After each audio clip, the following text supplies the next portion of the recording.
jumpsuit, cover me. Jumpsuit, cover me.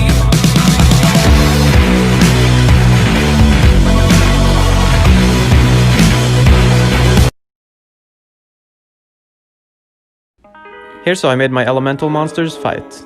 I started with an animation of one punching the other, and then simulating the impact on the water creature. I added some texture to the fire creature, and simulated fire as well as smoke on top of him. After, I added spray on top of the water simulation to act as foam. I then spent 30 hours rendering out all the passes for the fire creature, along with the water one. Finally, I just had to combine all these elements in the compositing software, and then the video was all done.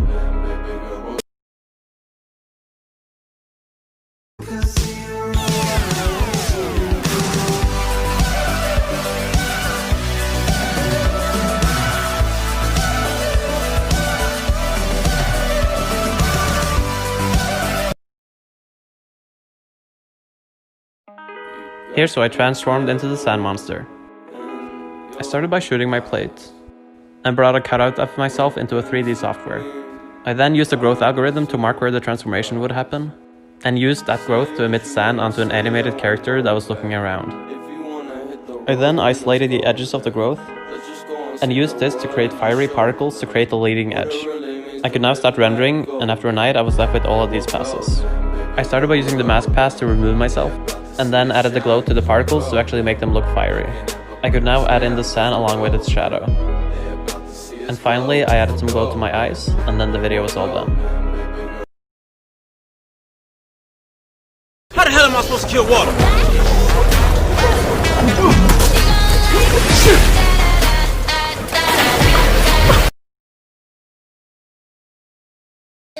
Here's how I made my water monster attack Jason Derulo. I started with an attacking animation on a character, and simulated water growing into the shape of it, as well as water on the moving character. I then combined these two elements together, along with the spray pass. I rendered out all my different passes overnight, and combined them together in a compositing software. After, I masked out Jason whenever he was in front of the creature, and finally added some camera movement and water on the lens to finish it off.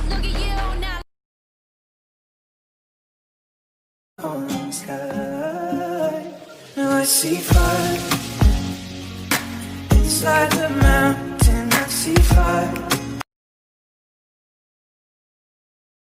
Here's how I made my table on fire effect. I started by shooting my footage and brought that into a tracking software to track the motion of the camera. Once I was happy with the track, I exported this camera into another 3D software and lined up a box with the table. I then used the growth algorithm to spread where I wanted the fire to be, and removed all of the geometry outside of the growth. I then isolated the edges of the growth and used this to emit my fiery particles. I also applied some texture to the burn table. I hit render, which gave me this. I color corrected and added some glow to the particles to make it look more like fire. Now all I had to do was add my renders on top of my original footage, and then it was all done.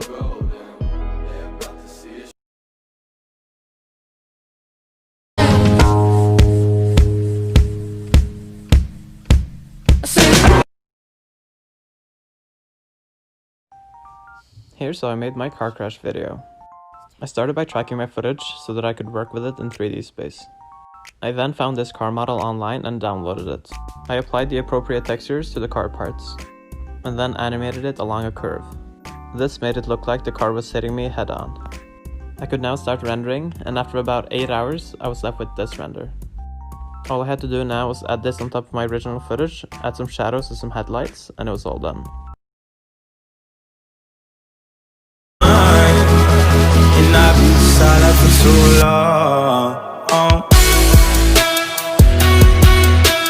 I've been quiet for too long.